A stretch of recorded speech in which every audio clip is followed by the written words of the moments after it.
Ekranı paylaşdım. Yəqin ki görürsüz. Bəli, görürük. Salam əleyküm. Salam. Başlayaq. Deməli, bugünkü dərsimiz artıq keçən dərsimizdə çoxalma ontogenez bölməsinə giriş eləmişdik. Onlar haqqında biraz da məlumat danışıb, ondan sonra keçirik mitoz və meyoz bölünməyə. Birinci bilməliyik ki, canlıları cansızlardan fərqləndirən əsas xüsusiyyətlərdən biri çoxalmadır. Biz bilirdik ki, əvvəlki dərslərimizdən canlıların özünə məxsus xüsusiyyətləri var. Həmin o xüsusiyyətlərdən biri də çoxalmadır. Artıq bu xüsusiyyət cansızda yoxdur. Canlılarda çoxalma bir neçə quruluş səviyyəsində baş verir. Bu nə deməkdir? Bax, gördüyümüz cədvəlin içində 3 dənə səviyyə yazmışam. Birinci molekul səviyyəsində çoxalma. Biz bilirik ki, DNT molekuldur və DNT-nin ikiləşməsi prosesi getdiyi zaman yeni bir DNT molekulu əmələ gəlir. DNT-nin ikiləşməsinin ikinci adı reduplikasiya, başqa bir adı da replikasiyadır. Reduplikasiya, replikasiya, DNT-nin ikiləşməsi eyni mənanı ifadə edir. İndi buradan sizə şəkildə göstərirəm. Gördüyünüz kimi burada deməli DNT molekulunda biz bilirik 2 dənə zəncir olur. Bu birinci zəncirdir. Bu da ikinci zəncirdir. Yəqin ki, mausun işarəsini görürsüz də hərəkət etdirəndə. Yoxsa yox? Görünür müəllim. Tamam. Bu gördüyümüz birinci zəncirdir. Tutaq ki, bu da ikincidir. Burada gördüyümüz mavi rənglə göstərilən nükleotid ilə bu bir tərəfdə görünən sarı rəngli nükleotid arasında gördüyümüz kimi 2 dənə rabitə var. Deməli, bu 2 hidrogen rabitəsidirsə, mən artıq buradan bilirəm ki, bunlardan biri adenin, biri nədir? Timindir. Mən hardan bilim ki, bu mavi adenindir, yoxsa sarıdır mı adenin? Bunu necə müəyyən edə bilərəm? Yəni, Birinci ADN yazırıq, bax, sonra da timin birinci zəncirdə. yox, birinci zənciri bildimi? Bax, Yox, birinci zəncir DNT-nin zənciri idi də. Ona görə qabağındakı onun elə bir yeni zənciri RNT olur da. yox, Yeni bax, zəncir olur. qulaq asın mənə. Bax, bu gördük, dairəni görürsünüz, burada dairəyə aldım, gördünüz. Bəli, O nədir? DNT molekuludur. bəli, Mən soruşuram ki, sizdən, bax, bu DNT bəli. molekulu, Həm iki qat rabitəyə görə deyirsiniz də. bax, bəli, onu bilirəm. İki qat Aynen. rabitə varsa bilirəm ki, adenindir, bir də timindir. Deyirəm ki, Yox, DNT. o ox işarəsindən qoyduğum, bax, bu ox işarəsi qoyduğum mavi rəngli nükleotid, ADN-nin kütləsi daha böyükdür ona görə. bəli, bu gördüyümüz Guanil olur. adenindir. Yox, bu da timindir. Digərində də guanin olan da Yox, böyük. bu gördüyümüz niyə adenindir, guanin deyil? Çünki adeninlə timin arasında olur 2 qat rabitə. Burada da 2 qat rabitə. Digərində də. Ha, Digər ikinci yaşıl olan guanin. Sağda bu gördüyümüz yaşıl olan görürsüz ölçücə necədir? Böyük. Yuxarıda gördüyümüz bundan. Deməli bu nədir? Yuxarıdakı sitozindir, aşağıdakı da nədir? Guanindir. Hardan bildim, müəyyənləşdirdim? Bildim ki, ölçüsü, kütlə və ölçüsü böyük olan ya adenin olur, ya da guanin. Rabitəsinə görə də bilirəm ki, bu adenindir, bu da nədir? Guanindir. Bunu başa düşdük. İndi İradə müəllimə, Nigar müəllimə, Eşidirəm. anladıq bunu. Bəli, bəli, bəli. bəli. Tamam. Keçirik növbəti hissəmizə. DNT molekulunda bu gördüyümüz rabitələr, bax buradan, bax, burada gördüyümüz rabitələr hamısı dezoksiribonukleaza fermentinin köməyi ilə bu rabitələr qırılır və bu rabitələr qırıldığı zaman bu gördüyümüz zəncir yuxarıya doğru qalxır. Bax bu yuxarıya doğru qalxır. Göstərmişəm daha doğrusu. Bu da aşağıya doğru göstərmişəm. Bunların hər ikisi təzə zəncirdir, yoxsa köhnə zəncirdir? Köhnə zəncir. Köhnə zəncirdir. Bəli, bu köhnə zəncirə uyğun DNT molekulunda artıq nə yığılır? Yeni zəncir yığılır. Yəni, birinci köhnə zəncirdə bu gördüyümüz mavi ilə olana biz nə demişdik? adenin demişdik. Düzdür? Bu biri zəncirdə artıq nə olacaq? Timin. Köhnə zəncirdə buna nə demişdik? Sitozin. Bura artıq nə deyəcəm? Guanin. Guanin. Aydındır. Bu şəkildə Bəli. artıq həmin zəncir yığılır və nəticədə bir DNT molekulundan, yəni bax bu gördüyümüz bir DNT molekulu idi. Neçə DNT molekulu əmələ gəlir? 2 DNT molekulu əmələ gəlir. Bu hansı səviyyədə çoxalma idi? Molekul səviyyəsində çoxalma idi. Molekul səviyyəsində çoxalmanı anladıq da yəqin ki. Bəli. Keçirəm digər hissəmizə. Hüceyrəyə qədərki səviyyədə çoxalma. Buna biz orqanoid səviyyəsində çoxalmada deyə bilərik. Deməli deyirik ki, bəzi hüceyrə orqanoidlərinin, niyə bəzi deyirik? Hamısında çünki bu baş vermir. Məsələn, plastidlərdir, mitoxondridir. Bunlar ikiyə bölünməklə çoxala bilirlər. Məhz niyə ikiyə bölünməklə çoxala bilir? Çünki belə bir şey var. Hansı hüceyrə orqanoidinin daxilində DNT varsa, onlar ikiyə bölünməklə çoxala bilir. Deməli, mitoxondri və plastidlərin daxilində DNT olduğuna görə onlar çoxala bilirlər. Gəldik üçüncü, hüceyrə səviyyəsində çoxalma. Bu adı üstündə, yəni hüceyrənin bölünməsindən baş verən bir çoxalmadır. Deməli deyəcəyik, eukaryotlarda, niyə eukaryot deyirik? Çünki prokaryotlarda mitoz, nə amitoz, nə də meyoz baş vermir. Sadə bölünmə gedir. Eukaryotlarda hüceyrənin mitoz, amitoz, biz amitoz bölünməni öyrənmirik artıq. Meyoz bölünməsi. Prokaryotlarda isə sadə bölünmə yolu ilə gedən çoxalma üsulu nə adlanır? Hüceyrə səviyyəsində çoxalma adlanır. Bura qədər aydındır hər şey. Bəli. Deməli, belə bir sual verirəm. Hansısa bir canlıda hüceyrə səviyyəsində çoxalma varsa, o canlıda mütləq ki, hansı səviyyədə çoxalma var? DNT Molekul. səviyyəsində, molekul səviyyəsində çoxalma var. Bəs biz belə deyə bilərik ki, hüceyrə səviyyəsində çoxalma olan canlıların hamısında plastid və mitoxondri var.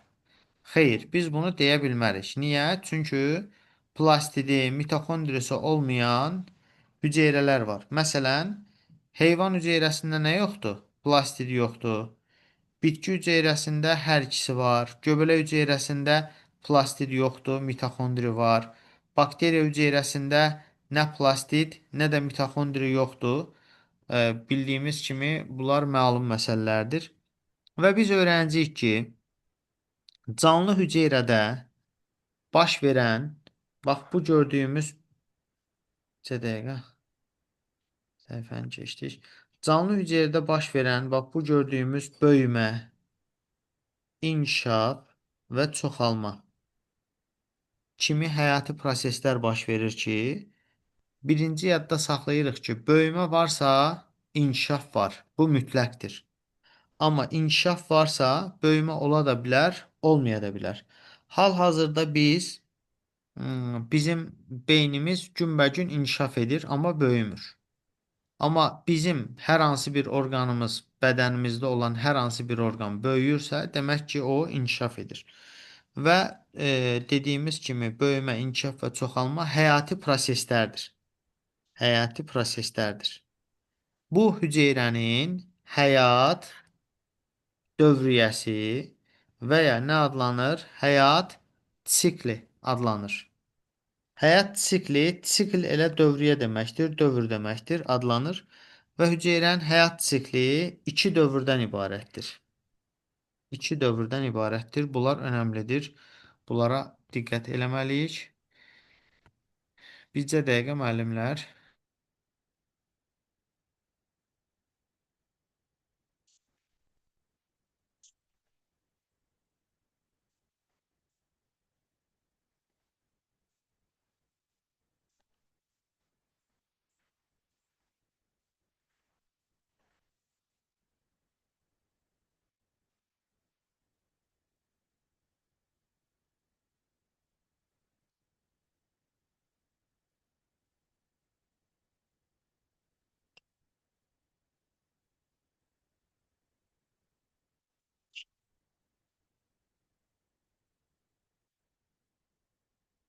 Aha, davam eləyək. Deməli, ümumiyyətlə bizim bu dediyimiz o hüceyrənin həyat dövriyyəsi və yaxud da həyat sikli e, təbii ki, hüceyrədən hüceyrəyə dəyişir. Məsəl üçün, e, elə bir bədənimizdə hüceyrə var ki, həmin hüceyrənin həyat sikli və yaxud da həyat dövriyyəsi 2 saatdır. Başqa bir bədən, eyni bədən, bizim öz bədənimizdə olan başqa hüceyrənin həyat dövrü, həyat sikli eyni şeydir bunlar. Bu da tutaq ki, 15 dəqiqədir. Demək ki, belə bir məlumat deyəcəyik ki, hüceyrələrdə həyat siklinin müddəti müxtəlifdir. İstəyir ayrı-ayrı orqanizmdə olan hüceyrələr olsun, istəyir eyni orqanizmdə olan hüceyrələr olsun. Məsəl üçün bizim tutaq ki, epiteli hüceyrəmizin həyat dövriyyəsi ilə tutaq ki, bədənimizin böyrək hüceyrəsi, qaraciyər hüceyrəsi, qırmızı sümük iliyi hüceyrəsinin həyat dövriyyəsi eyni deyil. Və amma bunların həyat dövriyyəsi, həyat sikli eyni olmasa da, bunların hər ikisində mütləq bu iki faza var. Bu iki faza hansıdır? Bu gördüyümüz interfazadır. Bir də nədir? Böyümədir. İnterfaza nədir? İnterfaza latınca inter arasında, fazisdə meydana gəlmə deməkdir. Yəni, interfaza iki bölünmənin arasında olan bir mərhələdir. Elə bilin ki, məktəbdə nətər dərs olur, sonra tənəffüs olur, sonra dərs olur, sonra tənəffüs olur. Həmin o interfaza dediyimiz tənəffüslərdir. Dərs dediyimiz də bölünmələrdir. Yəni, bölünmələr arasında mütləq nə olur? İnterfaza olur. Və belə bir məlumat qeyd eləyəcəyik ki, bu hüceyrənin həyat dövriyyəsi ki deyirik, həyat sikli deyirik. Bunun davam etmə müddəti həm hüceyrədən hüceyrəyə dəyişir, həm də eyni növ hüceyrələrdə də bir-birindən fərqlənə bilər. Yəni necə? Hüceyrənin belə deyim, olduğu bir hissədə həmin temperaturun olması, temperaturun nə qədər olması, sonra həmin hüceyrənin nə qədər necə qidalanması, nə qədər oksigen qəbul etməsi və s. bu faktorlardan da mütləq ki, asılıdır. Məsələn, X hüceyrəsi o birisi X hüceyrəsi ilə eyni növdür. Həyat dövriyyəsi bizim məntiqimizə görə eyni olmalıdır. Amma bəzən birinci X hüceyrəsi daha yaxşı temperatur şəraitində daha çox oksigen və qida maddəsi qəbul edib, o birisi isə buna nisbətdə az edibsə bunları, nəticədə onun bölünməsinin sürəti daha az olur. Bunlar çox önəmli hissədir və biz öyrənəcəyik ki, bizim bədənimizdə olan əksər hüceyrələr bölünərək yeni hüceyrələr əmələ gətirir. Niyə əksər deyirik? Çünki bizdə olan sinir hüceyrələri ki var, biz bunlara neyron deyirik. Neyronlar biz anadan olduğumuz zaman nə qədərdirsə, onlardan bir artıq say əmələ gətirmir. Onların sayı azala bilir, nəinki artır. Azalmasına səbəb bizim tutaq ki, bədənimizdə baş verən proseslər, aldığımız zərbələr və s. həmin o neyronların məhvinə səbəb ola bilir. Ona görə də bu azala bilər, amma arta bilməz. Bunu yəqin ki, anladıq. Gəldik ikinci bölünmə. Bölünmə nə ola bilər? Mitoz ola bilər, meyoz ola bilər, amitoz ola bilər və sadə bölünmə ola bilər. Yəni, bunlar hüceyrədən hüceyrəyə təbii ki, dəyişir. İstənilən hüceyrədə, məsəl üçün, sadə bölünmə, bir gah meyoz, gah mitoz, gah sadə bölünmə belə şey gedə bilməz. Keçdik növbəti hissəmizə. Deməli, interfaza dediyimiz o mərhələ ki var idi, həmin mərhələ 3 hissədən ibarət idi. Presintetik, sintetik, bir də postsintetik. Mən səhv xatırlamıramsa, mən sizə evə dərs vermişdim, paraqraf. O paraqrafın içində bu dediyim məlumatlar olmalı idi da, elə deyilmi? Bəli, elə mən oxudum. Əla, əla. İndi sizə artıq təkrar gəlmiş olacaqdı. Daha yaxşı oldu. Deməli, interfazada 3 mərhələ var. Deməli, birinci mərhələ presintetik mərhələdir. İkinci mərhələ sintetik. Üçüncü mərhələ isə postsintetikdir.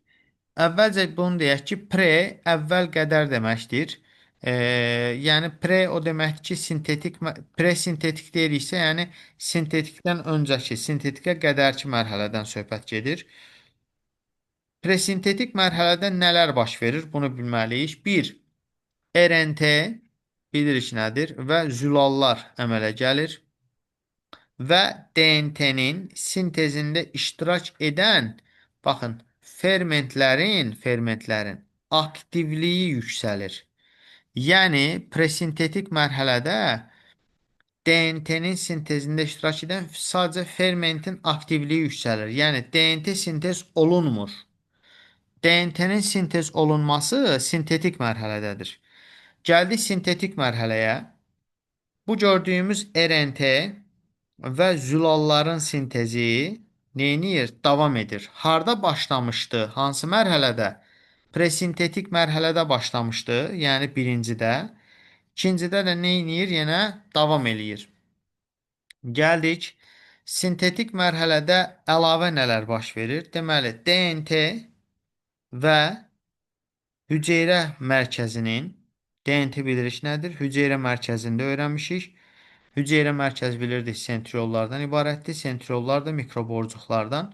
Bu gördüyümüz ikisinin DNT və hüceyrə mərkəzinin ikiləşməsi baş verir. İkiləşməsi prosesi baş verir. Ona görə də burada DNT-nin sintezi olduğuna görə, DNT ikiləşdiyinə görə bu mərhələnin adı nədir? Sintetik mərhələdir. Gəldik növbəti hissəmizə, post-sintetik mərhələ.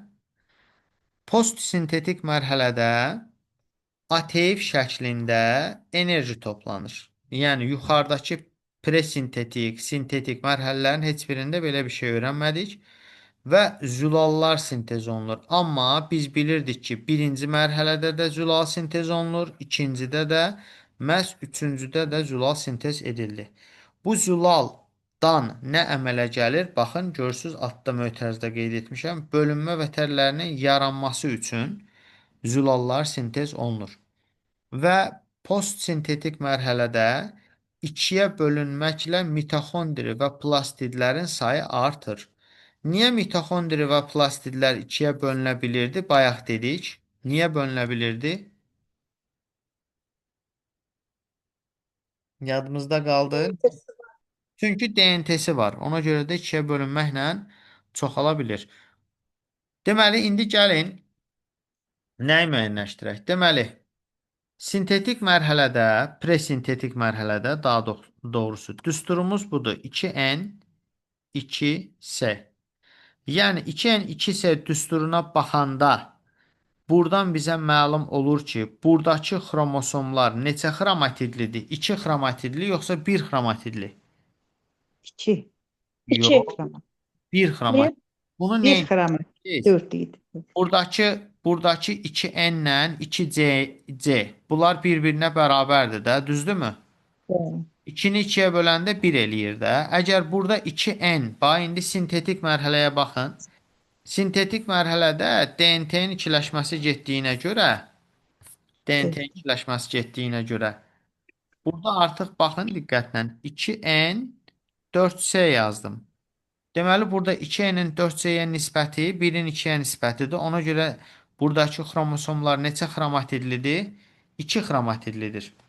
Və postsintetik mərhələdə də heç nə dəyişmədiyinə görə, yəni xromosom düsturunla, dəstinlə, DNT ilə bağlı dəyişiklik olmadığına görə, yenə necə olur? 2N 4C şəklində qalır. Bura qədər anlamadığımız nəsə yoxdursa keçirəm. Keçdik. Mitoz bölünmə. Əvvəlcə deyəcəyik, bu sözlərin mənalarını mütləq əzbərləməliyik. Rahatdır, yəni çətinlik yoxdur. Yunanca mitoz sap deməkdir və şərti olaraq biz mitoz bölünməni 4 fazaya bölürük. Birinci ardıcıllığı bilməliyik mütləq. Profaza, metafaza, anafaza və telofaza. Mitozun bioloji əhəmiyyəti nədir? Bioloji əhəmiyyət birinci nə deməkdir, onu bilək. Yəni, bu nə işə yarayır? İnsan orqanizmi, digər canlılarda bunun əhəmiyyəti nədir? Yəni, bioloji olaraq. Mitoz bölünmə nəticəsində diploid, yəni 2N xromosom yığımına malik bir ana hüceyrədən genetik cəhətdən onunla eyni olan diploid xromosom yığımlı 2 qız hüceyrə əmələ gəlir. Nə deməkdir bu? Məsələn, bizim dəri hüceyrəmiz mitoz bölünmə ilə çoxalır. Bizim dəri hüceyrəmiz durmadan müəyyən bir saat limitindən bir bölünür, yeni hüceyrələr əmələ gətirir.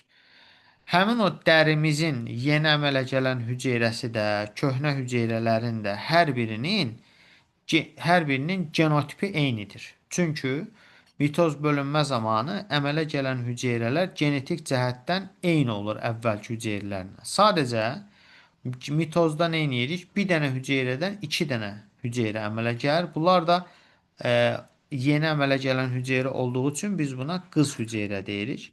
Yoxsa hüceyrənin cinsiyyət söhbəti yoxdur. Nəticədə xromosom yığımı sonrakı nəsillərdə də sabit qalır, yəni eyni qalır. Bəs meyoz bölünmənin əhəmiyyəti nədir? Birinci əhəmiyyətlərini deyib sonra izah eləyəcəm. Meyoz bölünmə, meyozis azalma deməkdir. Gördüyümüz azalma deməkdir. Qametlər və ya sporların yaranması ilə nəticələnən bölünmə tipidir. Yadda saxlayırıq ki, məsələn, qamet deyirik burada. Qametlərin hamısı meyozla əmələ gəlir fikri yanlışdır. Məsələn, yosunlarda, mamırlarda, qış kimlərdə qametlər mitoz bölünmə ilə əmələ gəlir. Məsəl üçün, insanda qametlər meyozla əmələ gəlir. Ona görə qametləri ümumiləşdirib hamısı meyozlandı ifadəsi yanlışdır. Meyoz bölünmə bir-birinin ardınca davam edən bayaqki kimi və hər biri mitozdakı kimi 4 fazdan ibarət 2 bölünmədən ibarətdir. Yəni, meyozda belə bir şey var. Biz mitozda profaza, metafaza, anafaza, telofaza deyirik. Meyozda isə birinci bölünmənin birinci profazası, birinci metafazası, birinci anafazası və birinci telofazası var. İkinci mərhələnin də ikinci profazası, ikinci metafaza, ikinci anafaza və ikinci telofazası var. Və meyozun bioloji əhəmiyyəti ondan ibarətdir ki, meyoz bölünmə zamanı əmələ gələn hüceyrələrdə xromosom sayı 2 qat azalır. Bunun əhəmiyyəti nədir? Tutaq ki, insan qamet verdiyi zaman 2N-dən N əmələ gəlir və nəticədə qametin xromosom dəsti olur N, xromosom sayı olur 23. Qadında da bu şəkildə əmələ gəldiyi zaman ondan da çıxan 23 ilə kişi orqanizmindən çıxan 23, yəni spermatozoid və yumurta hüceyrələr birləşdiyi zaman nəticədə ziqot əmələ gəlir ki, ziqot olur 2N, o da mitoz yolla bölünür, əmələ gətirir çox hüceyrəli rüşeym. Əgər azalma olmasaydı, insan qamet verdiyi zaman mitozla versəydi, qadın da mitozla qamet versəydi, nəticədə kişi və qadının qameti birləşib, nəticədə hər dəfə xromosom sayı neyləmiş olardı? Arta bilərdi. Baxın, burada qeyd etmişəm. Əgər belə azalma baş verməsəydi, onda qametlərin birləşməsi sayəsində xromosom yığımı hər dəfə arta bilərdi. Bu da təbii ki, normal olmayan bir haldır. Düşünün ki, bir dənə xromosom artıqlığı, məsələn, 21-ci cütdə bir dənə xromosom artıqlığı adlanır Down sindromu. 13-cü cütdə olan bir xromosom artıqlığı adlanır Patau sindromu. 18-ci cütdə olan adlanır Edwards sindromu. Yəni, bir dənə xromosom artıq olanda belə problem olursa, burada dəfələrlə artmağı ciddi problemlərə səbəb olardı. Hətta bəlkə də belə insanlar doğula bilməzdi. Bura qədər anlaşılmayan hansısa bir hissə varsa deyin. O zaman mən keçirəm meyoz bölünmənin izahına. Diqqətlə lövhədəki şəkillərə baxırıq. Fikirlərinizi bildirirsiniz. Mən də sizə qeydlərimi elətdirəcəm. Birinci, gördüyümüz, bax, birinci şəkildə bu hissə interfazadır. Birinci şəklə baxırıq. Bax, bu birinci şəkil budur. Birinci şəklə baxırıq. Burada gördüyümüz, bax, bu adlanır hüceyrə mərkəzi. Bir dənə fikir bildirin, zəhmət olmasa. Burada neçə hüceyrə mərkəzi var?